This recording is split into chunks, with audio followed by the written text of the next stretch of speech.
ونستعينه ونستغفره ونؤمن به ونتوكل عليه ونعوذ بالله من شرور أنفسنا ومن سيئات أعمالنا من يهده الله فلا مضل له ومن يضلل فلا هادي له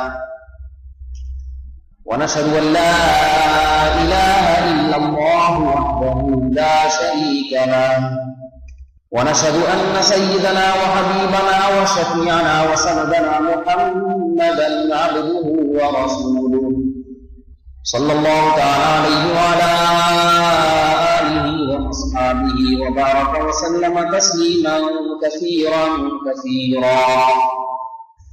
أما بعد فأعوذ بالله من الشيطان الرجيم بسم الله الرحمن الرحيم وسارعوا إلى مغفرة من ربكم وجنة عرضها السماوات والأرض أعدت للمتقين وقال الله تبارك وتعالى في مقام آخر سارعوا إلى مغفرة من ربكم وجنة عرضها السماوات عرضها كعرض السماء والأرض وقال الله تبارك وتعالى في مقام آخر وفي ذلك فليتنافس المتنافسون وقال الله تبارك وتعالى في مقام آخر والسابقون السابقون أولئك المقربون. تقریباً 1-2 ہفتے پہلے میں نے ایک موضوع پر بیان شروع کیا تھا، مگر وہ بیان چونکہ کسی اور موضوع پر چل پڑا تھا اس لیے ادھورا رہ گیا. ارادہ ہے کہ آج انشاءاللہ اس اہم ترین موضوع کو دوبارہ چھیڑوں گا اور کوشش کروں گا کہ یہ موضوع آج کے بیان میں مکمل ہو جائے. موضوع یہ شروع کیا تھا کہ اس زمانے میں دین پر آنے کی توفیق مل جانا یہ اللہ کی بہت بڑی نعمت ہے، مگر شیطان ہر شخص کو ایک طرح سے گمراہ نہیں کرتا. شیطان کو معلوم ہے کہ کس کو کس طرح سے گمراہ کیا جا سکتا ہے. عام طریقہ تو شیطان کا یہی ہے گمراہ کرنے کا کہ ناجائز خواہشات، حرام لذتوں کو مزین بنا کے پیش کرتا ہے. گناہ کو ریشمی چادر ڈالتا ہے، اس پہ اتنی چمک پٹیاں لگا دیتا ہے کہ گناہ چمکیلا ہو جاتا ہے. اس پہ میں نے عرض کیا تھا کہ پیکنگ کی آج کل بڑی ویلیو ہے. بری چیز کو آپ بہترین پیکنگ میں پیش کریں تو بری چیز بھی اچھی لگنے لگتی ہے، اور بہترین سے بہترین چیز کی پیکنگ اگر خراب ہے تو وہ بہترین چیز کی طرف بھی انسان کی طبیعت مائل نہیں ہوتی. یہ تو عام لوگوں کو گمراہ کرنے کا شیطان کا طریقہ ہے. ہر بار گناہوں میں دھکیل دو. اس کے لیے ٹائم ہی نہیں ملتا کہ اللہ ہم سے کیا مطالبہ فرماتے ہیں، اللہ نے پیغمبروں کا سلسلہ اس دنیا میں کیوں بھیجا. ان کے پاس ان باتوں کے لیے ٹائم نہیں ہے، وہ اس کو وقت کی بربادی سمجھتے ہیں. ان ہی الا حیاتنا الدنیا نموت ونحیا وما یہلکنا الا الدہر. ان کا نظریہ ہے کہ یہ دنیا ہے جس میں ہم پیدا بھی ہوتے ہیں، مرتے بھی ہیں. حوادث، پریشانیاں، تغیرات یہ فطرت کا حصہ ہے. ہمیں نہ اللہ کے وجود پر ایمان لانے کی ضرورت، اور اگر ایمان لے بھی آئے تو پھر اس کی ضرورت نہیں ہے کہ اس اللہ نے کوئی نظام حیات بھی ہمیں دیا ہے یا نہیں دیا. وہ اللہ معاذ اللہ ایسا بیکار اور معطل ہے کہ بندے جو کچھ کرتے رہیں اس سے لوگوں سے انسانوں سے کوئی سروکار نہیں. یا وہ اللہ بندوں کی کسی کام سے خوش بھی ہوتا ہے اور کوئی کام ایسا بھی ہو جس سے وہ ناراض بھی ہوتا ہے. اس سے سروکار ہی نہیں. ان بحثوں میں پڑنا فضول. پھر اگر خوش ہوتا ہے دل پر تو کیا خوش ہونے والوں کو کچھ دے گا یا صرف خوشی رہے گی؟ بس خوش ہو جائے. کوئی انعام و اکرام بھی کرے گا ان کا، اور ناراض ہونے والوں کو سزا بھی دے گا یا ایسے ہی چھوڑ دے گا؟ تو اکثر لوگ ایسے ہیں جنہیں اس بحث سے سروکار نہیں. بعض ایمان رکھتے ہیں اجمالی کہ جی ہاں اللہ خوش بھی ہوتا ہے, اللہ ہے بھی ایک, اپنے بندوں کے اعمال پہ نظر بھی رکھتا ہے, بعض بندوں سے خوش ہوتا ہے ان کے اعمال سے, اور بعض بندوں کے اعمال سے ناراض ہوتا ہے تو ہوتا رہے. اللہ جن سے خوش ہوتا ہے ہوتا رہے, جن سے ناراض ہوتا ہے ہوتا رہے. ہمارے پاس, ہمیں اس کا ایمان تو ہے, مگر ہمارے پاس ان باتوں کو سنجیدگی سے سوچنے کے لیے ٹائم نہیں. میرا حال نہیں آ رہی بات سمجھ. اکثر تو مسلمانوں کا بھی یہی حال ہے, ٹائم نہیں ہے. آپ نے دیکھا تبلیغ والے کہیں دروازہ کھٹکھٹائیں تو اکثر لوگ ٹی وی کے سامنے بیٹھے ہوئے کوئی ڈرامہ دیکھ رہے ہوتے ہیں, کوئی پروگرام آ رہا ہوتا ہے, چینل آ رہا ہوتا ہے, ٹاک شو, فلاں سیاستدان نے یہ بیان دیا, ہڑتال کی کال دے دی, معافی مانگی تو کال واپس لے لی. انہی مسائل میں اتنا الجھ چکے ہیں کہ اگر کوئی دین کا داعی آئے اور آپ سے کہے کہ بھائی ہم سب نے اس دنیا سے جانا ہے اور اپنے اعمال کا اللہ کے سامنے حساب دینا ہے, تو یہ بات سننا بھی بہت گراں گزرتا ہے. میرا ٹائم برباد کر دیا. اتنا دلچسپ, اتنا اچھا پروگرام چل رہا تھا, ایک ایسی فضول قسم کی باتیں میرے سامنے شروع کر دی کہ ہمیں اللہ کے سامنے جواب دینا ہے اور اس زندگی کا حساب دینے کی باتیں کرنے کی. دل کی کیفیات, دل کی حالت یہی ہے. تھوڑا سا ڈرتے بھی ہیں کہ ایسا نہ دینا پڑ جائے, اس لیے جمعے کی نماز بھی پڑھنے آ جاتی. چلو ایک ہفتے میں ایک نماز پڑھنے میں کیا جا رہا ہے, تھوڑی سی نہلائی دھلائی ہو جاتی ہے, نیٹ کلین ہو جاتے ہیں اس بہانے, تھوڑا سا نفس کو تسکین مل جاتی ہے کہ ہم مسلمان ہیں, تو تھوڑا فائدہ ہو جاتا ہے, دنیا کا بھی ہو جاتا ہے اس سے. اور کچھ نہیں تو مولوی صاحب کی زیارت ہی ہو جاتی ہے کہ چلیں جہاں اتنے سارے چینل سن رہے ہیں تو ایک مولوی صاحب کا چینل بھی سن لیں تھوڑی دیر کے لیے, جنرل نالج میں تو اضافہ ہو ہی جائے گا. میرا کہنے کا مقصد یہ کہ جوش نہیں ہے, جذبہ نہیں ہے, ولولہ نہیں ہے. ایک نوجوان بے روزگار ہو جائے, وہ روزگار کی تلاش میں جتنا تڑپتا ہے اس کا 10واں حصہ بھی خدا کو راضی کرنے کی طلب اور جستجو میں نہیں تڑپتا. ایک نوجوان جو امتحان میں ناکام ہو جائے اور اسے اپنا کیریئر اس دنیا میں ڈوبتا ہوا نظر آئے, ابھی اس کا کیریئر برباد نہیں ہوا, نمبر کم آئے امتحان میں, لہذا اس کا احتمال ہے کہ میرا مستقبل بن نہ سکے, ممکن ہے مجھے اچھی جاب نہ ملے, امکان کے درجے میں. وہ جس قدر پریشان ہوتا ہے, اس کی پریشانی کو جتنی سلوٹیں آتی ہیں, خداوت کی پریشانی کو اتنی سلوٹیں, ایک سلوٹ بھی نہیں آتی, کئی سلوٹیں تو دور کی بات, بالکل بھی پریشان نہیں ہوتا کہ کیا اس گناہ سے میرا مستقبل برباد تو نہیں ہو گیا.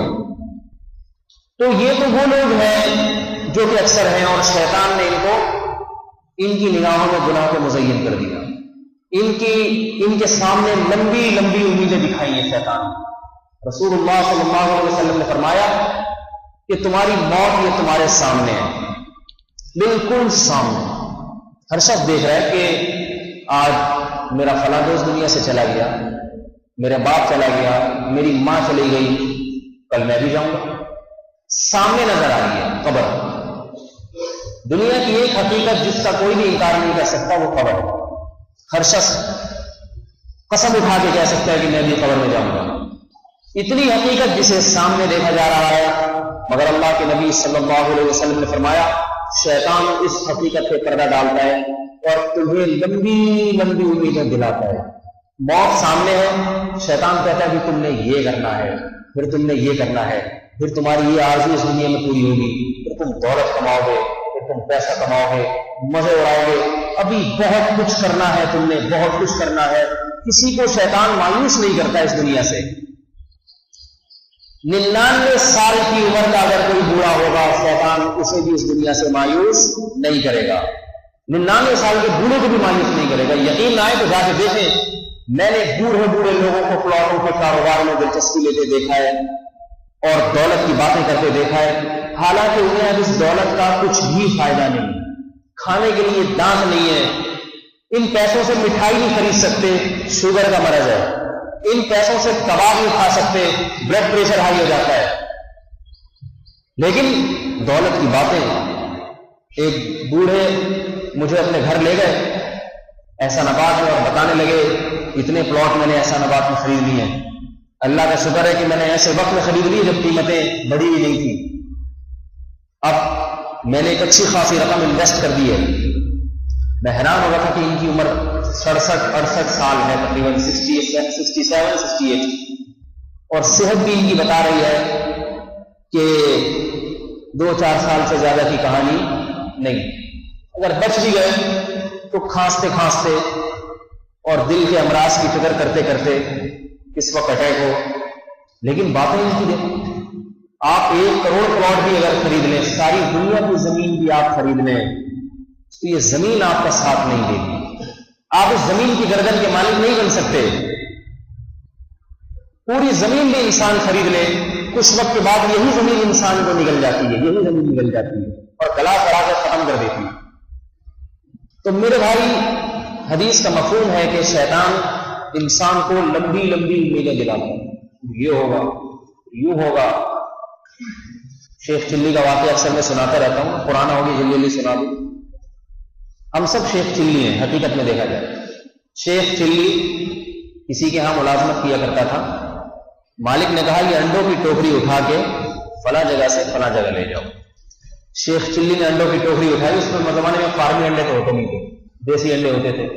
اس نے سوچا کہ یہ 150 انڈے اگر میں لے کے بھاگ جاؤں, اس زمانے میں پتلی گلی بھی نہیں ہوتی تھی کہ میں کہوں پتلی گلی سے نکل, چوڑی چوڑی گلیوں کا رواج تھا. شیخ چلی نے کہا کہ میں اگر یہ انڈوں کی ٹوکری لے کے فرار ہو جاؤں, تھوڑی سی ٹینشن تو ہوگی, مالک پیچھے بھاگے گا لیکن یہ نہیں بھاگ سکتا, میرا مجھے نہیں پکڑ سکتا. میں بھاگنے میں کامیاب ہو گیا تو ان انڈوں سے سب سے پہلے میں چوزے نکلواؤں گا. یہ سوچتا ہوا جا رہا ہے, انڈوں کی ٹوکری سر پہ رکھ کے 100 انڈوں سے 100 چوزے نکل کے اگر 8-10 مر بھی گئے تو 90 تو بچی جائیں گے. ان 90 چوزوں کو ذبح کر کے کھاؤں گا نہیں, بلکہ مرغی اور مرغا بننے دوں گا. کچھ دن صبر سے کام لوں گا, دال روٹی سوکھی پہ گزارا کروں گا. پھر ان مرغیوں سے جب انڈے نکلیں گے ان سے پھر چوزے نکلواؤں گا. بالکل 2 اور 4 کی طرح واضح بات ہے. اس میں کوئی ایسی چیز نہیں ہے جس کا انسان انکار کرے کہ انڈوں سے چوزے نہیں نکلتے, اور پھر کیا وہ چوزے مرغیوں میں تبدیل نہیں ہوتے, اور پھر کیا ان مرغیوں سے دوبارہ انڈے نہیں نکلتے, اور ایک ایک مرغی سینکڑوں انڈے دے دیتی ہے. سوچ رہا ہے کہ کچھ وقت کے بعد اعداد و شمار بھی گن رہا ہے, 1 سال کے بعد 2 سال کے بعد یہ ہوگا, 3 سال کے بعد اتنے ہو جائیں گے, تو 5-6 سال کی بات ہے. اس کے بعد میرے اپنے باقاعدہ پولٹری فارم ہوں گے, صرف 6-7 سال کے بعد, اور ان پولٹری فارم سے پھر میں تجارت شروع کروں گا بڑے پیمانے پر. بڑے بڑے آرڈر آئیں گے میرے پاس. اس کے بعد میرے پاس دولت آنا شروع ہوگی تو کسی مالدار گھرانے میں کسی خوبصورت اور حسینہ سے شادی کروں گا. کیسے مزے ہوں گے. پھر میرے پاس اپنی گاڑی ہوگی, اپنا بنگلہ ہوگا, میرے بچے ہوں گے. پھر ایک دن ہوگا کہ بچے آئیں گے مجھ سے پیسے مانگنے کے لیے, ابو دکان سے چیز لینی ہے, پیسے دے دیں. میں بڑے فخر سے یوں کر کے جھٹکوں گا ان کو, ہو بھاگو یہاں سے. جیسے ہی اس نے اپنے سر کو ایسے جھٹکا ہے, وہ انڈوں کا ٹوکرا نیچے, انڈوں کا ٹوکرا نیچے گر کے سارے انڈے ٹوٹ گئے.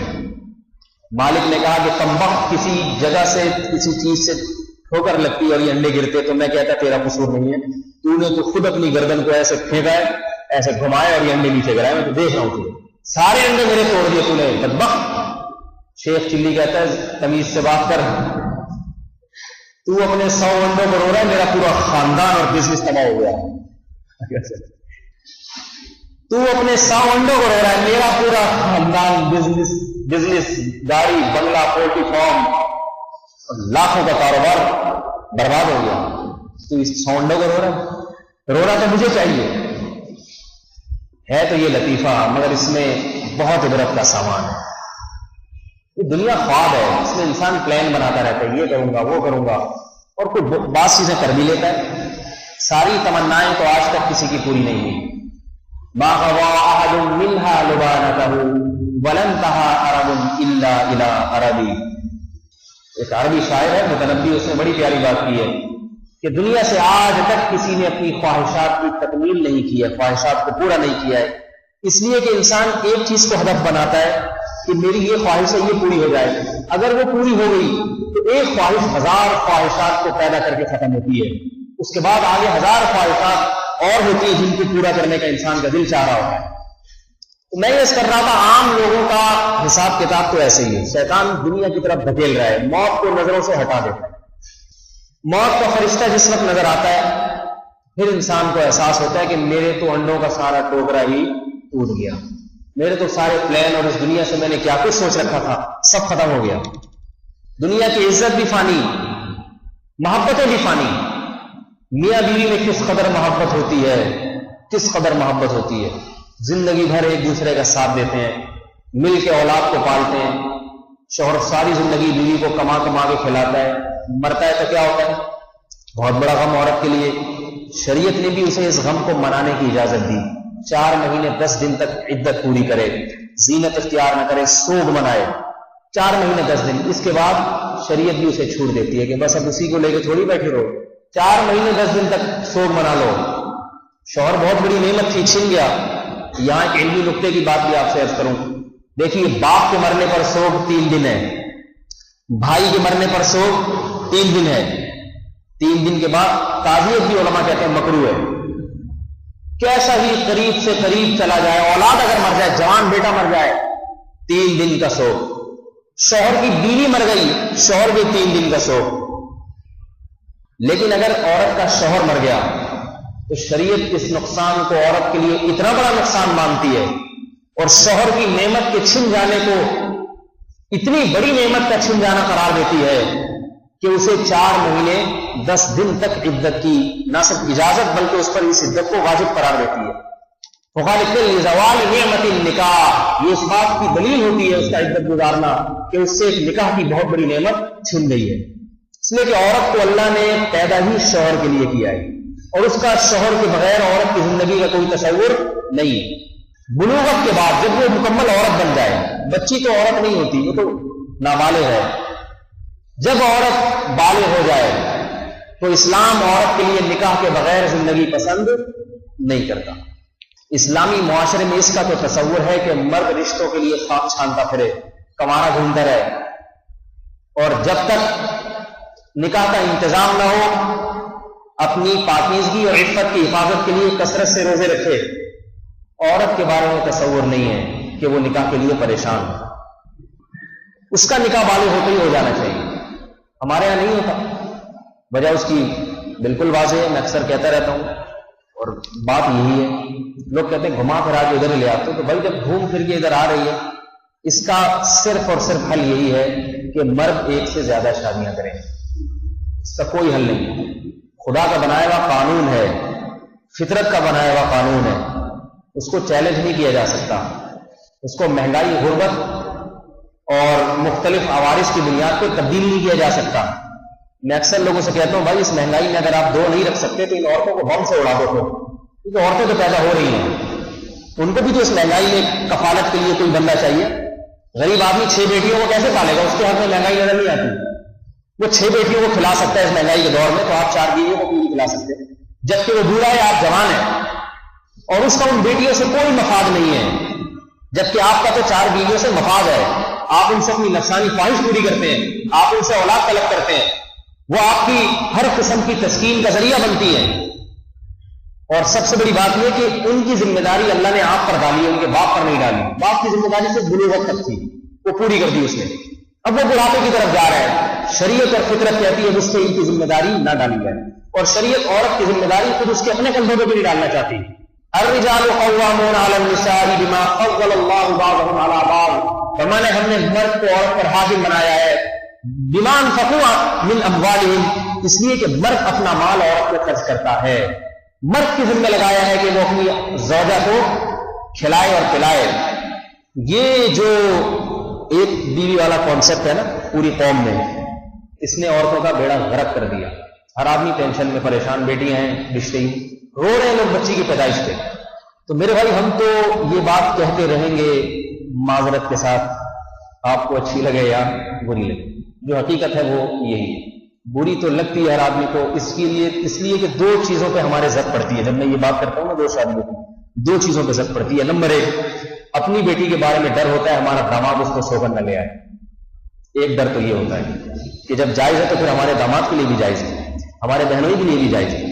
اور ایک زد اس پہ پڑتی ہے کہ اچھا اگر یہ اتنا اہم کام ہے، اتنا اہم کام ہے، بہت ہی اہمیت کا حامل ہے، تو یہ اہم کام پھر ہم کیوں نہیں کر رہے؟ اور اگر کرنے کا سوچتے ہیں تو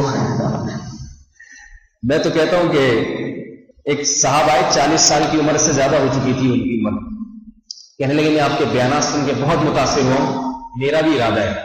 میں نے کہا پہلے اپنا پورا میڈیکل چیک اپ خاص طور پہ دل کا اچھی طرح سے کرا لیں، ورنہ آپ نے کی اور آپ کی بیگم کو پتا چلا اور جو ریئیکشن ہوا تو ہارٹ اٹیک کی کوئی ذمہ داری نہیں، ہارٹ اٹیک سے بچنے کی۔ میں نے کہا یہ 40 سال سے پہلے جو جوانی کی مضبوط صحت والی عمر ہے نا، جس میں انسان میں بہت حوصلہ ہوتا ہے، اس سے پہلے کا کام ہے۔ اس کے بعد میڈیکل رپورٹ جب تک سامنے نہ آ جائے اس وقت تک نہ کریں، مر جائیں گے۔ بہت اچھا خاصا ریئیکشن ہوتا ہے، مجھے یہ سب باتیں معلوم ہیں، جو لوگ کہتے ہیں بہت مشکل، مجھے پتا ہے کتنا مشکل ہے، لیکن اس کے باوجود اس کا حل یہی ہے۔ بعض کام کتنے ہی مشکل کیوں نہ ہوں، ان کے علاوہ کوئی آپ کے پاس دوسرا آپشن نہیں ہے مسائل کو حل کرنے کے لیے، آپشن ہی۔ دیکھیں اس کی مثال دوں، فقہا لکھتے ہیں کہ جب غیر مسلم مسلمان ملک پہ حملہ کر دے تو جہاد فرض عین ہو جاتا ہے۔ اقدامی جہاد میں اور دفاعی میں فرق ہے۔ اقدام، آپ نے کسی ملک پہ چڑھائی کرنی ہے تو شریعت کہتی ہے آپ 100 دفعہ سوچیں کہ آپ کے پاس اتنی طاقت ہے کہ آپ اس سے لڑ سکتے ہیں۔ ایسا نہ ہو کہ لڑیں اور طاقت اور قوت نہ ہو، مار کھا کے آ جائیں، پہلے سے بھی جائیں۔ اقدام کرنے سے پہلے شریعت کہتی ہے طاقت اور قوت کو اکٹھا کریں، دیکھیں کہ آپ افورڈ بھی کر سکتے ہیں نہیں کر سکتے۔ لیکن اگر کوئی حملہ کر دے، آپ کے گھس جائے آپ کے ملک میں اور قبضہ کنٹرول کرنے لگے آپ کے ملک میں، تو پھر فقہا لکھتے ہیں کہ پھر طاقت اور قوت نہیں دیکھی جائے گی۔ آپ کے گھر میں اگر ڈاکو گھس گیا، لوٹ مار کر رہا ہے اور قتل کر رہا ہے آپ کو، تو قتل جب کر ہی رہا ہے تو آپ اس کے ہاتھ سے روکنے کی کوشش کریں اسے۔ آپ کے پاس اگر اسلحہ نہیں ہے، چاقو مارنے کی کوشش کریں، چاقو نہیں ہے مکہ مارنے کی کوشش کریں۔ اب یہ نہیں کہا جائے گا کلاشن کوف کا مقابلہ مکوں سے کون سے کر سکتا ہے، تو سوال پیدا ہوتا ہے، اس کا جواب یہ دیا جائے گا کہ بھائی ٹھیک ہے نہیں کر سکتا، لیکن اس کے علاوہ اس کے پاس کوئی آپشن نہیں، اب کرنا پڑے گا، ورنہ موت ہے، یقینی موت ہے۔ مکہ اٹھانے کے بعد بھی اگر موت ہے تو نہیں اٹھایا تو پھر بھی موت ہے۔ اٹھانے کی صورت میں ممکن ہے تھوڑا سا ڈر جائے، وہ 100 میں سے 1 درجے احتمال تو ہوگا نا کہ شاید جان لگ جائے۔ تو میرے بھائی دوسری شادی کے نتیجے میں جو فسادات ہیں، لڑائیاں، جھگڑے، ہارٹ اٹیک اور بے ہوشی، لقوا، فالج، صحیح ہے نا، بیوی کو بھی ہو سکتا ہے، آپ کو بھی ہو سکتا ہے۔ تو یہ سارے فسادات، ان کے امکانات میں مانتا ہوں، لیکن اس کے باوجود جن مسائل سے ہم دوچار ہیں لڑکیوں کے رشتوں کے معاملے میں، یہ مسائل اس سے زیادہ بڑے ہیں، کیونکہ یہ فالج اور لقوے پھر بھی ہو رہے ہیں لوگوں کو۔ باپ کو فالج ہو رہا ہے جس کی 6 7 7 بیٹیاں ہیں، اس شادی کی ٹینشن میں اس کو برین ہیمریج ہو رہا ہے۔ تو برین ہیمریج تو ہوگا اس کو بھی، آپ کو نہیں تو اس کو ہوگا، اور آج آپ کو نہیں ہوا تو کل جب آپ کی 5 6 بیٹیاں ہوں گی، آپ پریشان ہوں گے تو ان کی ٹینشن سے آپ کو برین ہیمریج ہو جائے گا۔ چند لوگوں کو قربانی دینی پڑے گی، قربانی کا بکرا بننا پڑے گا، تاکہ تھوڑا سا اس قوم میں رواج پڑ جائے۔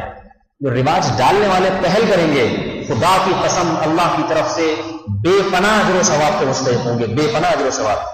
جب کوئی سنت مردہ ہو جاتی ہے، اس وقت جو لوگ اس سنت کو زندہ کرنے کے لیے قربانیاں دیتے ہیں، وہ اللہ کی نظر میں جو نگاہ اور جو مقام بنا لیتے ہیں، بعد والے قطعاً ان کا مقابلہ نہیں کر سکتے۔ میں نوجوانوں کو اس بات کی بھرپور دعوت دیتا ہوں، کسی کی پرواہ کیے بغیر، نہ اس میں اپنے باپ کی سنو نہ اپنی ماں کی سنو، ان کا احترام کرو، بہت احترام ہے شریعت میں والدین کا، لیکن جس بات کی شریعت میں ترغیب دی ہو، اس ترغیب کے مقابلے میں والدین کی ترغیبات، اس پر عمل کرنا شریعت کی نظر میں پسندیدہ کام نہیں۔ فقہاء نے یہاں تک لکھا ہے کہ اگر والدین کسی نوجوان اولاد کو شادی سے روکیں، بیٹا ابھی نہیں کرو اگلے سال کر لینا، بیٹے کا دل چاہ رہا ہے ابھی کروں، فقہاء لکھتے ہیں کہ بیٹے کے لیے مستحب ہے کہ وہ ابھی کر لے، اس معاملے میں والد کی بات پر عمل نہ کرے، کیونکہ نکاح کی ترغیب محمد صلی اللہ علیہ وسلم دے چکے ہیں، جلد نکاح کی ترغیب، تو محمد صلی اللہ علیہ وسلم کی ترغیب کے مقابلے میں آپ کے والدین کی ترغیب کی شرعی کوئی حیثیت نہیں۔ اور نبی نے ترغیب کیوں دی؟ بہت ساری حکمتیں میں بہت بڑی حکمت یہ ہے کہ اگر آپ نہیں کریں گے، آپ مسلمان عورتوں سے نکاح نہیں کریں گے جلدی، تو پھر آپ کی بہنوں کو بھی رشتوں میں مشکلات کا سامنا کرنا پڑے گا۔ ایک نوجوان میرے پاس آیا، کہہ رہے میں نکاح کرنا چاہتا ہوں لیکن والدین کی اجازت نہیں ہے۔ میں نے کہا آپ کے پاس اتنا مال ہے، اتنی گنجائش ہے کہ آپ شادی کے بعد افورڈ کر سکیں، بیوی کو اپنے خرچے پہ پال سکیں؟ کہتے ہیں ہاں ہے۔ میں نے کہا پھر بسم اللہ کرو، ابا سے بد کلامی جائز نہیں ہے، لیکن اپنے خرچے پہ الگ کوئی فلیٹ لے کے کر لیں آپ. کہتے ہیں لیکن نہیں، میرے ابا اما کہتے ہیں نہیں، جب تک بہنوں کی نہیں ہو جاتی تمہاری بھی نہیں ہوگی. پہلے ان کو نمٹاؤ. نمٹانے کا لفظ استعمال کیا جاتا ہے کیونکہ ایک ٹینشن بن چکی ہے نا. ان کو نمٹاؤ، جان چھڑاؤ. یہ جو اللہ نے معاذ اللہ مصیبت ہمیں دے دی ہے بیٹیوں کی، اس ٹینشن سے پہلے جان چھڑاؤ. تو میں نے کہا آپ اپنی والدہ سے کہیں کہ اماں جی میری بہنوں کی بھی اس لیے نہیں ہو رہی کہ ان بہنوں سے جو نوجوان شادی کرتے ہیں ان کی مائیں بھی ان نوجوانوں کو روکتی ہیں. نہیں آ رہی بات سمجھ میرا خیال ہے. وہ بھی روکتی ہیں کہ جب تک تمہاری بہنیں نہیں مر جاتی ہم اپنے بیٹوں کو نہیں کرنے دیں. اماں سے بولو کہ آپ مجھے کرنے دیں تاکہ کسی کی بہن ملتے اور اس کے بھائی پھر نکاح کے لیے آمادہ ہو. سب اسی طرح کریں گے تو پھر سب کی شادی ہوگی. ہر آدمی اپنے بہنوں کے چکر میں بیٹھا ہوا ہے. تو اس کی بہنوں کی کیوں نہیں ہو رہی کہ جو اس کی بہنوں سے کرتے وہ اپنی بہنوں کے چکر میں بیٹھے. سب نے فیصلہ کیا ہے مل بانٹ کے نہ تیری بہن کی شادی ہونے دیں گے نہ تو میری بہن کی شادی ہونے دیں گے. حماقت کے یاد رکھو، احمقوں کے سینگ نہیں ہوتے سر پہ. احمقوں کے سر پہ سینگ نہیں ہوتے. میں تھوڑا سا جذباتی ہو جاتا ہوں اس موضوع پہ، لیکن جو حالات ہم دیکھ رہے ہیں میرے بھائی اس میں جذباتی ہونا پڑتا ہے. تھوڑا سا بھی سینے میں اگر دل نام کی کوئی چیز ہے تو انسان کو غصہ آتا ہے ایسی باتوں سے. یاد رکھو ہمیں سیدھا راستہ صرف اور صرف اسلام اور قرآن بتائے گا. اہل دنیا تبصرے کرنا جانتے ہیں، کبھی سیدھے راستے کی طرف رہنمائی نہیں کریں گے. اسلام نے جو نوجوان کو جلد نکاح کا حکم دیا اس میں بہت بڑی حکمت یہ بھی ہے تاکہ لڑکیوں کے والدین پر بوجھ نہ بنے. جب آپ جلدی کریں گے تو ان کی نکاح جلدی ہو جائیں گے، ان کو رشتوں کی تلاش میں آسانی ہو جائے گی. بہرحال یہ الگ موضوع ہے. میں یہ کر رہا تھا کہ اکثر لوگ تو ہیں شیطان نے انہیں خواہشات نفسانیوں میں لگا دیا، لیکن بہت سے لوگ ایسے ہیں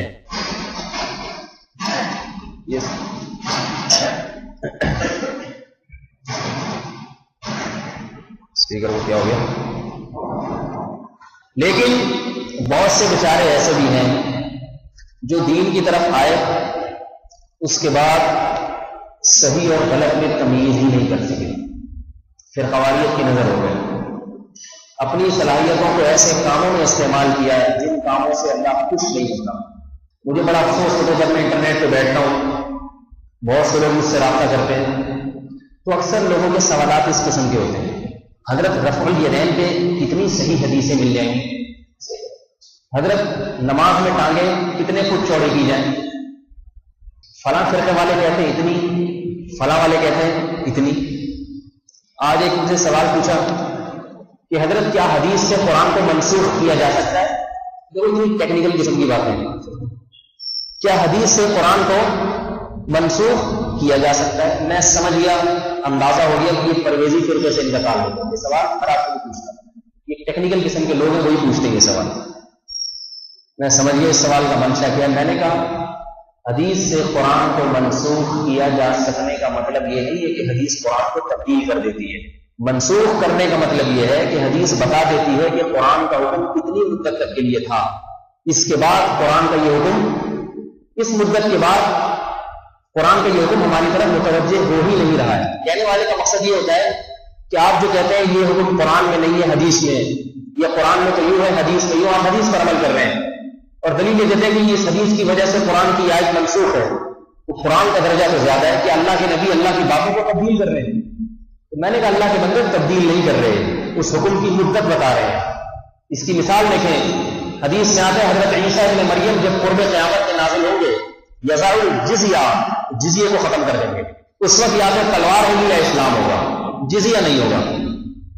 حالانکہ قرآن نے حکم دیا ہے کہ کافروں سے جب تم اقدامی جہاد کرو تو اگر وہ جزیہ دینے پر آمادہ ہو جائیں تو ان سے لڑائی کو ختم کر دو.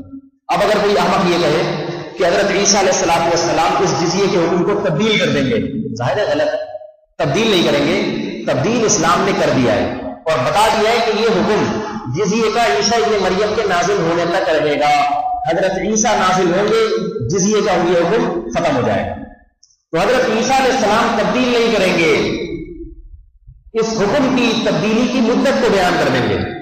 ایسی حدیث سے بھی قرآن کے حکم کی تبدیلی کا مطلب یہ ہوتا ہے کہ حدیث بتا دیتی ہے قرآن کا یہ حکم اس وقت تک کے لیے تھا، قیامت تک کے لیے نہیں. ایسے ٹیکنیکل پیچیدہ سوال صحابہ نبی سے ایسے ٹیکنیکل قسم کے سوال نہیں پوچھتے تھے، کیونکہ صحابہ کو چاہیے تھی نجات، کہ جہنم سے نجات ہو جائے۔ صحابہ کہتے تھے یا رسول اللہ دلنی علی عمل یدخلنی الجنہ، اے اللہ کے نبی مجھے ایسا عمل بتا دے جس سے میں جنتی بن جاؤں۔ آج کوئی آتا ہے ایسے پوچھنے کے لیے حضرت کوئی ایسا عمل بتائیں جس سے میرا جنت میں داخلہ واجب ہو، آئے گا ٹیکنیکل قسم کے، زور سے آمین کہوں آہستہ کہوں۔ زور سے والے تو یہ کہتے ہیں، ان کی یہ دلیل مسند امام احمد جلد نمبر 3 صفحہ نمبر فلاں سطر نمبر 1 کی چیز یاد کی گئی ہوگی۔ نماز پڑھ نہیں رہا ہوگا، نماز کے دلائل بڑے اچھی طریقے سے یاد کیے گئے، نماز نہیں پڑھتا ہوگا، پڑھتا ہوگا تو ایسے بیچارہ جیسے کوئی مریض کچھ زبردستی مسجد میں کھینچ کے لایا جائے، آخری صف میں کھڑا ہوگا اور آخری صف میں چھیڑخانی کر رہا ہوگا۔ میں نے ایسے بھی لوگ دیکھے آخری صف میں کھڑے ہو کے، ان کو پتہ ہے کچے کچے نمازی پچھلی صف میں ہی ہوتے ہیں، ان کو چھیڑنا آسان، چھیڑ رہا ہوگا، ان کو کونی مار رہا ہوگا۔ بعض اتنی زور سے نماز میں سورہ فاتحہ شروع کر دیتے ہیں کہ سامنے والے کو تکلیف ہو اور پھر وہ آپ سے پوچھے کہ بھائی اتنی زور سے کیوں پڑھ رہے ہو؟ پھر میں بتاؤں کہ حدیث میں آتا ہے لا صلاۃ الا بفاتحۃ الکتاب، تو جو امام کے پیچھے فاتحہ نہیں پڑھتا اس کی نماز نہیں۔ سب کی بات نہیں کر رہا، جن کی طبیعت میں فتنہ ہے ان کی بات کر رہا۔ پھر وہ پوچھے تو ہم اس کو بتائیں، پھر ہمیں مزہ آئے۔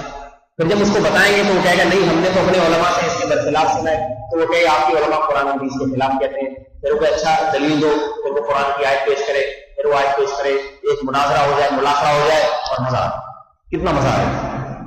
ایک دفعہ انگریز کی عدالت میں ایک مقدمہ پیش ہوا، مسلمانوں میں جھگڑا ہوا تھا کہ زور سے آمین کہنا سنت ہے یا آمین آہستہ۔ زور سے آمین کو کہا جاتا ہے آمین بالجہر، اور آہستہ آمین کو کہا جاتا ہے آمین بالسر، سر کا معنی آہستہ۔ اتنی لڑائی ہوئی کہ انگریز کی عدالت تک مقدمہ پہنچ گیا کہ ان میں کون برحق ہے۔ انگریز نے دونوں کے دلائل سنے، دونوں قرآن حدیث کے دلائل، اور دلائل سننے کے بعد انگریز جج جو ہے نا بوکھلا گیا،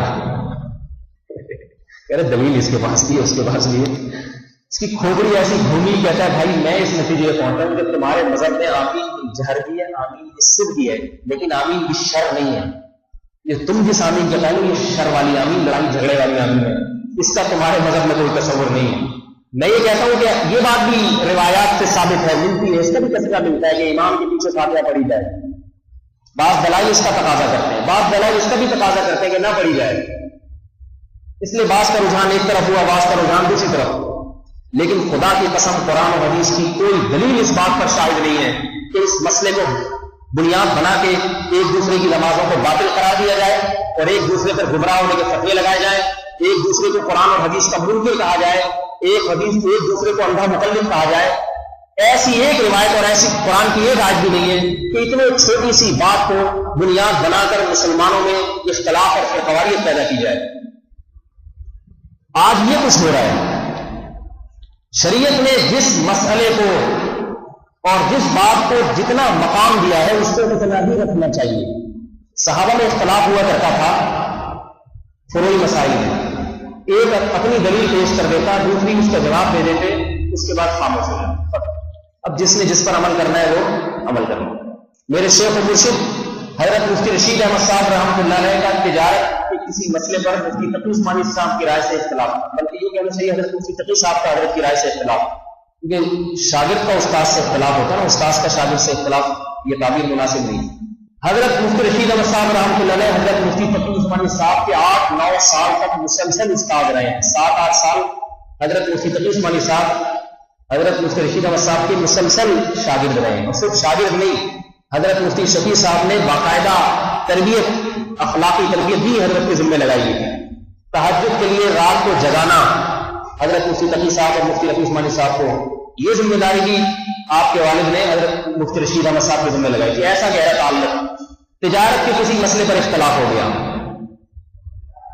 حضرت نے اپنے دلائل لکھ کے مفتی تقی عثمانی صاحب کو بھیجے، مفتی تقی عثمانی صاحب دامت برکاتہ نے اس کا جواب لکھ کے بھیجا، حضرت نے پھر اس جواب کا دوبارہ جواب لکھ کے بھیجا، اس کے بعد مفتی تقی عثمانی صاحب نے اس جواب کے جواب کا جواب نہیں دیا اور اپنی رائے سے رجوع نہیں کیا، اس لیے کہ دلائل دونوں کے سامنے آ گئے، بھائی آپ کا جواب بھی آ گیا، میرا جواب آپ کے سامنے ہے، اب یہ تھوڑی کہ ساری زندگی اسی میں لڑتے چلے جائیں، بحث کرتے چلے جائیں، بس ٹھیک، اس کے بعد اگر اختلاف ہو جائے آپ کی رائے ہو میری رائے، تو مفتی تقی عثمانی صاحب نے اس کا جواب شائع نہیں کیا، نہ دیا۔ تو ہمارے حضرت نے دونوں دلائل کو جمع کر کے ایک رسالہ شائع کر دیا. فرمایا کہ ہمارا اس مسئلے پر مباحثہ ہوا ہے ہم دونوں کا آپس میں، چونکہ کسی ایک رائے پر اتفاق نہیں ہوا تو علماء کے افادے کے لیے اس کو شائع کیا جا رہا ہے تاکہ دوسرے اہل علم دونوں کے دلائل کا تجزیہ کریں. دیٹس آل، بس خبر. اس کے بعد یہ نہیں کہ جب بھی آتے ہیں مفتی تقی صاحب پوچھا حضرت نے آؤ اس کے مسئلے کا کیا بنا، تو بن گیا بھائی جتنا بننا تھا. مسئلے کو تو جتنا مسئلہ ہے تو مسئلہ تو پہلے ہی مسئلہ ہوتا ہے، پھر آپ اس کو مزید مسئلے کا تڑکا لگا کے بہت بڑا مسئلہ بنا دیں. تو اس لیے میرے بھائی اس معاملے میں اتنا جذباتی ہونے کی ضرورت نہیں ہوتی جتنی ہماری پبلک جذباتی ہو جاتی. اس معاملے میں بھی شریعت نے ہمیں رہنمائی کی ہے. یہ جو ہم کہتے ہیں شریعت نے کسی پہلو کوئی ایسا پہلو نہیں ہے جس نے ہماری رہنمائی کی ہوگی، بالکل صحیح ہے. اللہ کے نبی کو معلوم تھا یا اللہ کو کم از کم معلوم تھا کہ یہ امت سے مسائل کے اختلاف کا شکار ہوگی، لہٰذا ان اختلافات کو کیسے حل کرنا ہے اس کے بارے میں بھی محمد صلی اللہ علیہ وسلم نے ہمیں رہنمائی دی ہے. یقین نہ آئے صحیح مسلم کی حدیث اٹھا کے دیکھیں. حدیث میں ہے رسول اللہ صلی اللہ علیہ وسلم نے صحابہ کرام کا ایک گروہ بنو قریظہ کی طرف روانہ فرمایا. یہ بہت اہم ترین حدیث ہے، اس کو بہت اچھی طرح سے سمجھیے. اللہ کے نبی صلی اللہ علیہ وسلم نے صحابہ کرام کے ایک گروہ کو کہاں بھیجا؟ بنو قریظہ کی طرف. آپ صلی اللہ علیہ وسلم کا خیال یہ تھا کہ یہ عصر کی نماز تک بنو قریظہ پہنچ جائیں گے.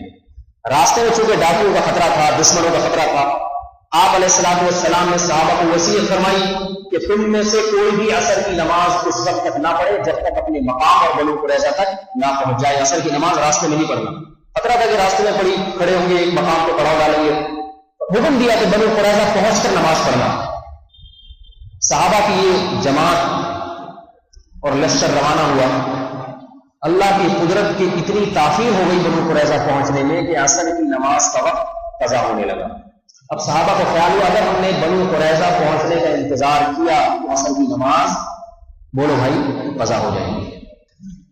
یہ ایک حدیث میں سمجھتا ہوں اتنی اہم ترین حدیث ہے کہ آج ہمارے اختلافات اور آپس میں دست و گریبان ہونے سے بچانے کے لیے عقل مند آدمی کے لیے یہ ایک حدیث ہی کافی ہے. اور اللہ کا اس امت مسلمہ پر کتنا بڑا احسان ہے کہ ایسی پیغمبر کے ایسے واقعات کی بھی اللہ نے حفاظت کی اور امت تک صحیح سند کے ساتھ پہنچایا تاکہ 1400 سال کے بعد امت کے علماء اور یہ امت ان احادیث کو حوالے میں پیش کر کے اپنے اختلافات کو ختم کر سکے. نبی علیہ الصلوۃ والسلام نے صحابہ کو حکم دیا تھا کہ بنو قریظہ پہنچنے سے پہلے نماز نہ پڑھنا، مگر حادثہ کیا ہوا کہ صحابہ عصر تک بنو قریظہ پہنچ ہی نہیں پائے. راستے میں نماز کا وقت قضا ہونے لگا. اب صحابہ پریشان ہو گئے کہ اگر نماز پڑھتے ہیں تو نبی کے حکم کی مخالفت، کیونکہ نبی نے یہ نہیں فرمایا تھا کہ راستے میں خطرہ ہے، وجہ نہیں بتائی، بس سیدھا سیدھا حکم دیا تھا جب تک بنو قریظہ نہ پہنچ جاؤ نماز نہ پڑھو. سمجھ میں آ رہی ہوگی بات؟ ٹی وی میں تو نہیں آ رہا. آپ لوگ ایسے دیکھتے ہیں نا گردن یہ ہلاتے ہیں، کچھ نہیں سمجھ رہے ٹی وی میں آ رہا. صحابہ کرام کا راستے میں اب صحابہ کرام پریشان کہ نماز پڑھتے ہیں تو نبی کی حدیث کی مخالفت، نبی کی اتباع کی مخالفت. قرآن کہہ رہا ہے من یطع الرسول فقد اطاع اللہ. رسول کی اطاعت بھی قرآن ہی کی اطاعت ہے، اللہ ہی کی اطاعت ہے. لیکن دوسری طرف یہ خیال اگر چھوڑ دیتے ہیں تو نماز قضا کرنا کتنا بڑا جرم، یہ بھی تو نبی ہی کی تعلیمات ہیں. قرآن کہہ رہے ہیں حافظوا علی الصلوات والصلاۃ الوسطی، اے ایمان والو نمازوں کی حفاظت کرو، خصوصاً درمیانی یعنی عصر کی نماز کی. عصر کی نماز کی حفاظت کا حکم تو باقی نمازوں سے اور زیادہ ہے. یہ نماز کیسے قضا کرتے ہیں جس کا اتنی تاکید ہے؟ اب پریشان ہو گئے، آپس میں صلح مشورہ ہوا کہ کیا کرنا چاہیے. دلائل متعارض ہیں، نبی سامنے موجود نہیں ہے کہ ان سے پوچھ لیں، اگر موجود ہوتے تو پوچھ لیتے، اختلاف ختم ہو جاتا. مسئلہ تو وہی کھڑا ہوتا ہے میرے بھائی کہ دلائل دونوں طرف ہے اور نبی آپ کے پاس موجود نہیں ہے کہ آپ ان سے پوچھیں کہ اب حضرت اب کیا کرنا ہے، تبھی تو علماء میں اختلاف ہوگا. ایک صاحب مجھے کہنے لگے، وہ بھی فرقہ پرستی کے بہت بڑے لیڈر تھے، ان کا کام یہ تھا قرآن حدیث کے نام پہ لوگوں کو توڑنا. مجھے کہنے لگے قرآن کہتا ہے وَإِن تَنَازَعْتُمْ فِي شَيْءٍ فَرُدُّوهُ إِلَى اللَّهِ وَالرَّسُولِ. کیا ایمان والے تم نے اگر اللہ اس کے رسول کی اطاعت کرو، اگر اختلاف ہو جائے تو اللہ رسول کی طرف یعنی قرآن حدیث کی طرف لوٹاؤ، اس کو علماء کی طرف نہ لے کے جاؤ، علماء کی قرآن حدیث. تو میں نے کہا میرے بھائی بالکل ہمارا یہ ایمان ہے، ہمیں کوئی مسئلہ معلوم نہیں ہے، اختلاف ہے، ہم اور ہمارے علماء قرآن حدیث کی طرف لوٹاتے رہے ہیں. سوال یہ پیدا ہوتا ہے قرآن حدیث کی طرف لوٹایا، بہت سے مسائل میں تو اتفاق ہو گیا، لیکن بہت سے مسائل ایسے ہیں جن کو قرآن حدیث کی طرف لوٹانے کے باوجود اختلاف باقی رہا، پھر کیا کریں؟ پھر کس کی طرف لوٹائیں؟ مسئلہ تو یہاں کھڑا ہوتا ہے۔ اب اللہ کے نبی زندہ اور ہمارے سامنے موجود نہیں ہے کہ اب آپ سے پوچھیں اللہ کے نبی قرآن یہ کہہ رہا ہے، حدیث یہ کہہ رہی ہے کہ آپ نے ایک دفعہ یہ فرمایا، ایک دفعہ یہ فرمایا، تو آپ کی اس بات کا مطلب کیا تھا اور اس بات کا مطلب کیا ہے؟ یقیناً ایک بات کا مطلب کچھ اور ہے، تعارض نہیں ہوتا، تعارض ہمیں لگتا ہے، ہم سمجھتے ہیں کہ دونوں میں متعارض ہیں، موجود نہیں۔ اب کیا کریں گے؟ خاموش۔ میں نے کہا میں بتاتا ہوں اب کیا کریں گے۔ اس بارے میں یہ آیت خاموش ہے، اس بارے میں دوسری حدیث ہے جو بنو قریظہ والی حدیث میں بتا رہی ہے۔ دیکھو صحابہ کرام میں اختلاف ہو گیا کہ اثر کی مشورہ ہوا آپس میں، لیکن ایک رائے پر اتفاق نہیں ہو سکا۔ اب کیا کریں؟ صحابہ میں اختلاف ہوا، صحابہ نے اس مسئلے کو قرآن حدیث کی طرف لوٹایا کہ اثر کی نماز پڑھی جائے یا قضا کی جائے، قرآن حدیث کی طرف لوٹایا۔ فَإِن تَنَازَعْتُمْ فِي شَيْءٍ فَرُدُّوهُ إِلَى اللَّهِ وَالرَّسُولِ، رد الی اللہ والرسول کیا صحابہ کرام نے۔ بعض صحابہ نے دلیل دی کہ قرآن کہہ رہا ہے کہ حافظوا علی الصلوات والصلاۃ الوسطی، کہ نمازوں کی حفاظت کرو، درمیانی نماز کی، اور یہ قرآن کی آیت حدیث کے متعارض نہیں ہے، کیونکہ محمد صلی اللہ علیہ وسلم کا مقصد نماز قضا کروانا نہیں تھا، ممکن ہے دشمنوں سے حفاظت مقصود ہو، اور آپ علیہ السلام کو اس کا علم نہیں تھا کہ نماز واسطے میں قضا ہو جائے گی، لہذا قرآن تقاضا کر رہا ہے کہ عصر کی نماز پڑھی جائے، اس کو قضا نہ کیا جائے۔ یہ اللہ رسول ہی کی طرف لوٹا ہے۔ دوسرے صحابہ نے کیا، ان کے دلائل کیا ہیں کہ قرآن کہہ رہا ہے کہ من یطیع الرسول فقد اطاع اللہ، رسول کی اطاعت اللہ ہی کی اطاعت ہے۔ جس رسول پہ یہ قرآن نازل ہوا وہ رسول کہہ رہے ہیں کہ عصر کی نماز بنو قریظہ پہنچنے سے پہلے نہ پڑھنا۔ ممکن ہے یہ ہماری یہی باتیں صحابہ کے ذہن میں آ رہی ہوں گی، ممکن ہے ہماری آزمائش ہو کہ آج ایسے موقع پر ہم نبی کی اتباع کرتے ہیں، یہ چھوڑ دیتے ہیں، ممکن ہے میں آزمایا جا رہا ہوں، لہٰذا ہم نے تو ضرورت نہیں ہے کہ ہم نماز پڑھیں اور محمد صلی اللہ علیہ وسلم کے صریح اور واضح نص کی اور واضح حدیث کی مخالفت کریں۔ دونوں نے قرآن حدیث کی طرف لوٹایا، مگر اس کے باوجود اتفاق، اگر اتفاق ہو جائے پھر تو مسئلہ ہی نہیں ہے نا، مسئلہ تو وہاں کھڑا ہوگا اختلاف ہو، پھر بھی اتفاق نہیں ہوا تو اختلاف ہو گیا۔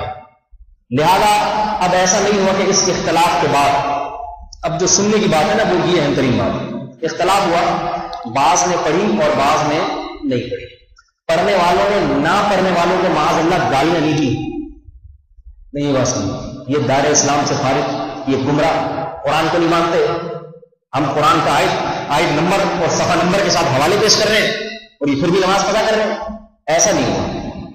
جنہوں نے نہیں پڑھی انہوں نے یہ نہیں کہا کہ یہ تو حدیث کے منکر، ان کو تو یہ نہیں پتا کہ جس نبی پر قرآن نازل ہوا وہ نبی ان سے زیادہ اچھا قرآن کو سمجھتے ہیں۔ نبی نے یہ تھوڑی کہا تھا کہ راستے میں ڈاکو کا خطرہ ہے یا یوں، نبی تو صاف الفاظ ہیں، جلد نمبر 3 صفحہ نمبر فلاں حدیث نمبر فلاں۔ ایسا کوئی جھگڑا صحابہ میں نہیں، پتا تھا کہ بھائی دونوں کا مقصد جنت میں جانا ہے۔ کسی کو کوئی مسلمان میں اتنی جرت نہیں ہوتی کہ جان کر اللہ اس کے رسول کے حکم کے مقابلے میں اپنی رائے قائم کرے اور اس کے ڈٹ جائے، بڑے دل گردے والا کام ہے یہ۔ ایسا ہی کرنا ہوتا تو نمازیں پڑھنے کی کیا ضرورت تھی میرے بھائی، کافر بن جاتے تھے۔ ایسے ہی پڑھنا تھا تو ایسے ہی کرنا تھا، گاڑیاں رکھنے کی کیا ضرورت تھی، اتنی ٹینشن کی بھی کیا ضرورت ہے۔ ایسا کوئی جھگڑا صاحب نہیں، جن کی سمجھ میں آیا پڑھ لو انہوں نے پڑھ لی، جن کی سمجھ میں نہیں پڑھو انہوں نے نہیں، ذرا بھی اختلاف، یعنی اختلاف سے میرا مقصد آپس میں دست گریبانی۔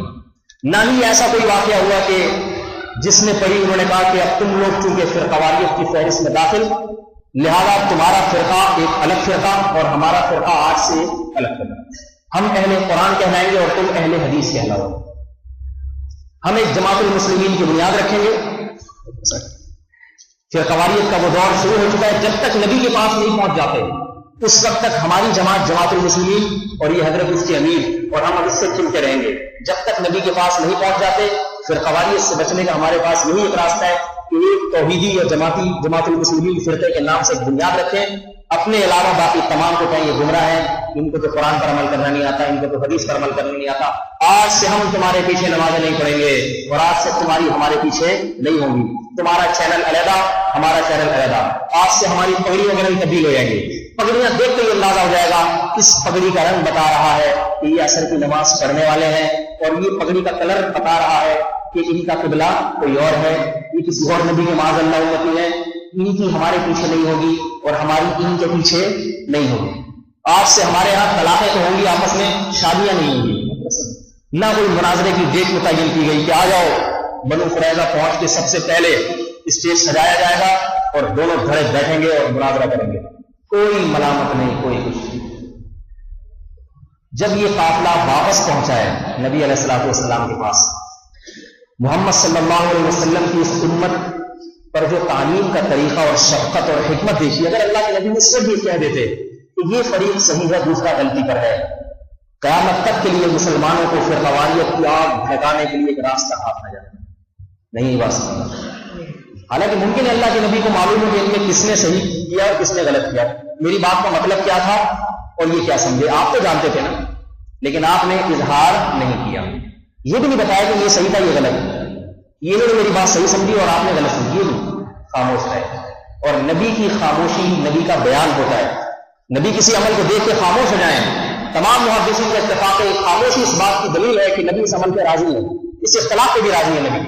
اور قیامت تک آنے والے مسلمانوں کو پیغمبر صلی اللہ علیہ وسلم نے اپنی اس خاموشی کے ذریعے یہ تبلیغ کر دی کہ آج کے بعد اس امت میں جب بھی فروعی مسائل میں اختلاف ہوگا, اگر وہ اختلاف علم اور اخلاص کی بنیاد پر ہے, یہ ضروری ہے کہ اختلاف عالم کر سکتا ہے, جاہل نہیں کر سکتا. آتا واتا کچھ نہیں ہے, ایک حدیث لے کے آ گئے اور علماء سے بحث کر رہے ہیں. لکل فن الرجال, ہر فن کے اہل ہوا کرتے ہیں. اختلاف علمی بنیادوں پر ہو, نمبر 2 اخلاص کی بنیادوں پر, مقصد اللہ رسول کی اتباع ہو. ایسا بھی اختلاف کیوں نہ ہو جائے, امت میں دونوں طبقے قابل قبول ہیں اور دونوں جنتی ہیں, اور یہ ان 73 فرقوں میں شامل نہیں ہے جس پر حدیث میں وعید ہے. آج جو بھی آئے نا, کوئی رفع الدین کر رہا ہوں نہیں کر رہا ہوں, حدیث میں 73 فرقے بنیں گے, ایک جنتی. میں جو ہاتھ اٹھا کے نماز پڑھ رہا ہوں میں جنتی ہوں, جو ٹانگیں چوڑی کر کے یا پتلی کر کے پڑھ رہا ہے وہ ان 72 میں داخل ہے. جس آدمی کو بیوقوف کو اس حدیث کا مطلب نہ آتا ہو وہ مجتہد بنا بیٹھا ہو اور لوگوں کو برہلا رہا ہو. اور حیرت کی بات ہے کہ آج جتنے فرقے پھیلائے جاتے ہیں قرآن و حدیث کا لیبل لگا کے, قرآن و حدیث کے عنوان سے, اور اس سے مزید تعجب کی بات یہ اتحاد کے عنوان سے اختلاف پھیلایا جاتا ہے. میرے پاس ایک صاحب آ گئے اور کہنے لگے, میں اس وقت بچہ تھا, پہلا سال تھا میرا مدرسے میں, مجھے کوئی آتا واتا نہیں تھا, نہ حدیث پڑھی تھی نہ کوئی عربی گرامر پڑھی تھی, وہ شروع ہی کیا تھا. ایک صاحب پہنچ گیا کیونکہ دیکھا دین پہ آ رہا ہے تو اس کو ادھر فرقواریت پہ لے جاؤ. کہنے لگے حضرت کو نہیں کام ہوگا, اس میں بچہ تھا, وہ صاحب حضرت تو میرے لیے بڑی داڑھی ہوئی. اب دیکھو ان کو چاہیے تھا ایک بچہ نوجوان کھڑا چھاٹ دین کی طرف آئے تو اس کو نماز روزے کی تلقین کریں, ابا اما کی اتباع کی تلقین کریں, بیٹا ابا سے اچھی طرح سے بات کیا کرو, اما کا کہنا مانا کرو, ماؤں کے قدموں کے لیے جنت ہے, نماز پابندی سے پڑھا کرو, ایسی باتیں کرنی چاہیے. کیا خیال ہے بیٹا, چوری بری چیز ہوتی ہے, بیٹا جس مدرسے میں تم پڑھ رہے ہو علم دین حاصل کر رہے ہو, پور شوق رغبت کے ساتھ حاصل کرنا. یہ باتیں سمجھاتے ہیں, ہمارے دل میں عقیدت محبت پیدا ہوتی ماشاءاللہ, لیکن سمجھاتے کہ اتنی بڑی داڑھی, سر پہ ٹوپی. کسی بے دین آدمی نے مجھے اس قسم کی بات نہیں سمجھائی. وہ آدمی جس کی اتنی بڑی داڑھی اور سر پہ ٹوپی اور نمازی پرہیزگار, محراب کا نشان ماتھے پہ, وہ آ کے مجھے کیا سمجھا رہے, اتنے سے بچے کو ورگلا رہا ہے. کہہ رہے یہ جو آپ کے علماء ابو حنیفہ کی اتباع کرتے ہیں یہ جائز ہے؟ میں نے کہا امام حنیفہ کے بارے میں ہم نے سنا ہے کہ ہم سے بڑے عالم تھے, بزرگ تھے, تو میرا خیال ہے علماء کی اتباع تو کرنی چاہیے. مجھے تو اس وقت اتنے دلائی ولائی آتے بھی نہیں تھے. کہہ رہے ہیں یہ شرک نہیں ہے. میں نے کہا بھائی کس خوشی میں؟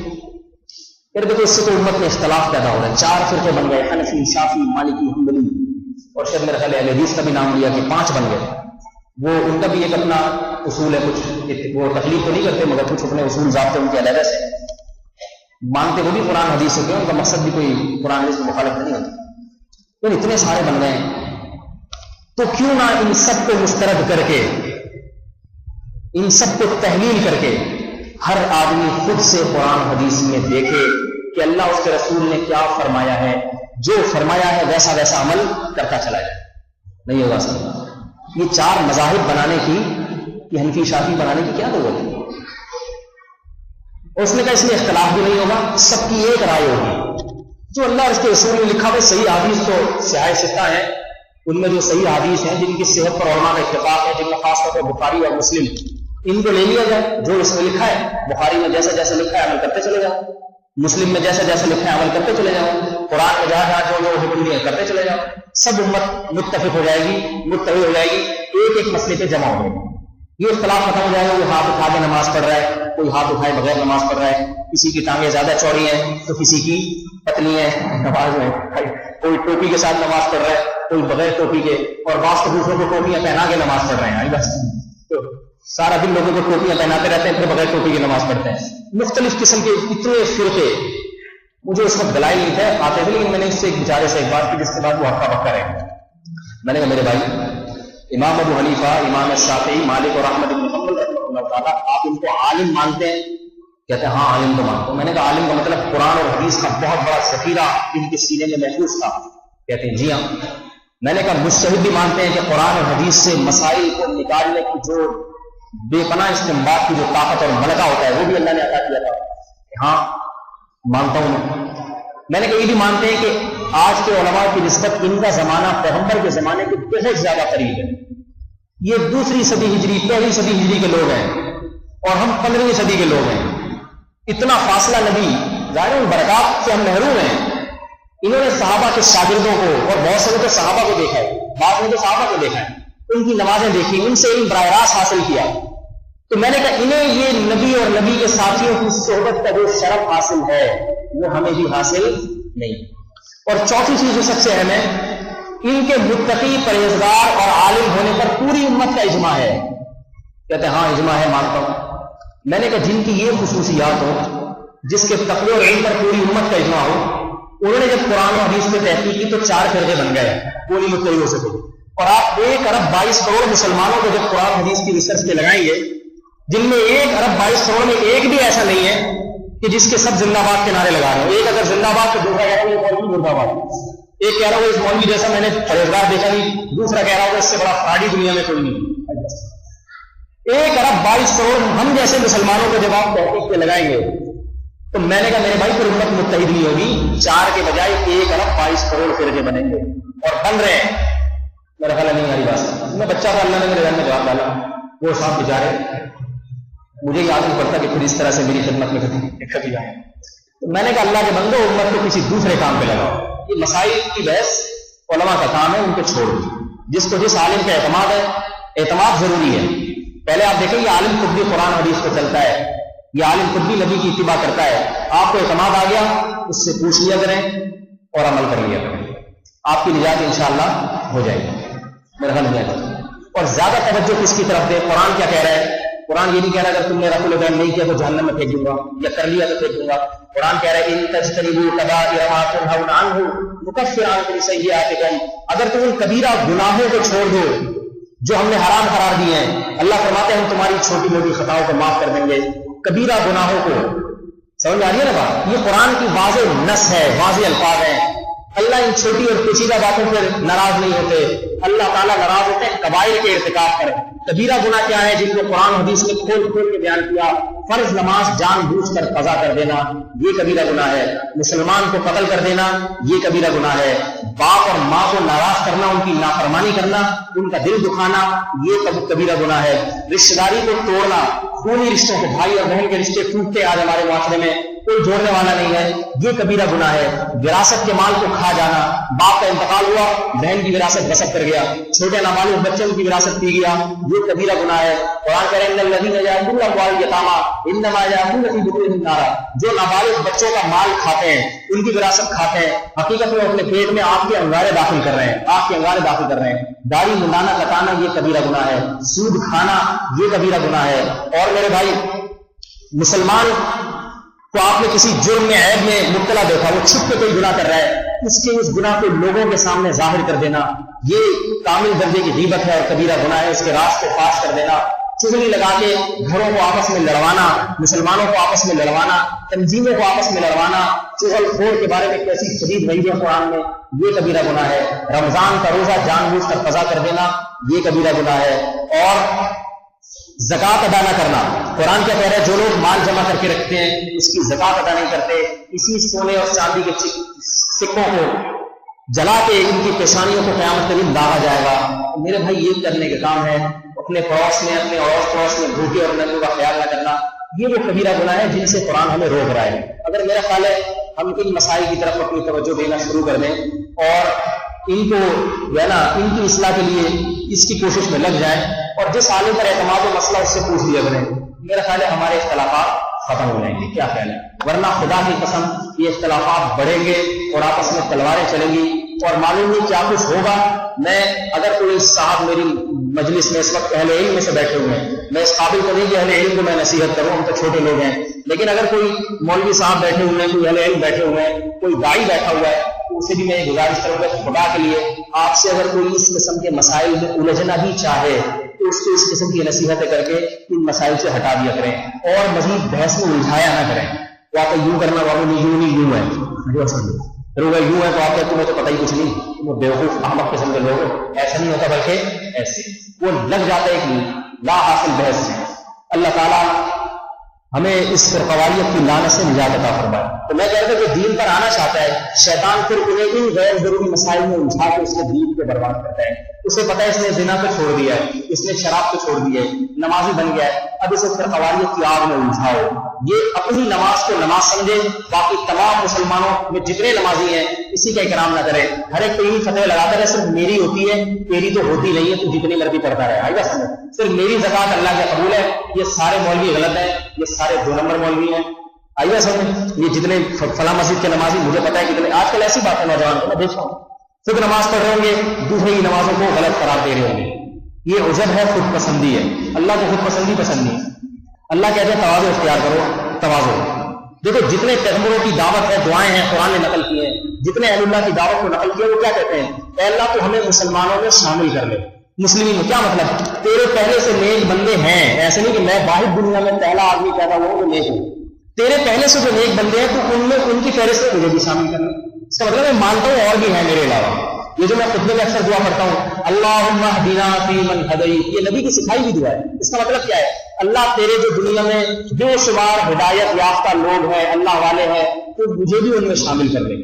یہ نہیں کہ اللہ یہ تو سارے غلط ہیں، یہ جتنے ہدایت یافتہ لوگ سمجھے آ رہے ہیں 2 نمبر ہیں سارے، صرف تو مجھے ہدایت کامل عاجلہ عطا فرما اور ان 2 نمبر لوگوں کے شر سے مجھے محفوظ فرما. یہ دعا پیغمبر نے نہیں سکھائی ہے. اللہم اہدنا فیمن ہدیت، اے اللہ تیرے اتنے سارے ہدایت یافتہ لوگوں میں سے مجھے بھی تو شامل کر لے. وعافنا فیمن عافیت، اتنے لوگوں کو تم نے گناہوں سے پاک زندگی عطا کی، آپ کو زندگی عطا کی ہے، اے اللہ مجھے بھی ان کا ایک ادنا فرد بنا لے. وتولنا فیمن تولیت، اے اللہ کتنے ولی ہیں تیرے دنیا میں، بہت ہیں تیرے دنیا میں ولی، تیرے دوست. یہ نہیں کہ صرف بیماری میں ایک سنگ بنیاد رکھی گئی ہے، ان کے 4 آدمی جو ہے نا جماعت المسلمین کے یہ اولیاء اللہ ہے، باقی سارے دائرہ اسلام سے خارج ہیں. ایسا نہیں ہے. اے اللہ تیرے بہت سارے ولی دنیا میں موجود ہیں، تو مجھے بھی ان میں ایک ادنا فرد کے طور پہ شامل کر لے. ہمیشہ شمولیت کی دعا مانگی جا رہی ہے، بنیادیں رکھنے کی دعائیں نہیں مانگی جا رہی کہ اللہ تو ولایت کی بنیاد مجھ سے رکھوا لے، اسلام کی بنیاد مجھ سے رکھوا لے، توحید کی بنیاد مجھ سے رکھوا لے. توحید پرست پہلے سے بہت سارے موجود ہیں، تو مجھے بھی ان توحید پرستوں میں شامل کرنا. اتفاق سکھایا جا رہا ہے، دوسرے کے بارے میں یہ جذبہ سکھایا جا رہا ہے کہ تمہارے علاوہ تم سے اچھے بہت ہیں، تم ان کا ایک ادنا فرد اگر بن گئے تم کامیاب ہو جاؤ گے. ان کو غلط قرار دے کر اپنے آپ کو صحیح قرار دینا، اس سے تم ناکام ہو جاؤ گے. اللہ تعالیٰ ہمیں آپس میں محبت اور الفت کی توفیق عطا فرمائے اور ہمیں کبائر کبیرہ گناہوں سے بچنے کی توفیق عطا فرمائے اور ان کبیرہ گناہوں سے بچا کے اللہ تعالیٰ ہمیں جنت الفردوس کا وارث بنائے اور حقیقی کامیابی عطا فرمائے. سبحانک اللہم و بحمدک، اشہد ان لا الہ الا انت، استغفرک و اتوب الیک.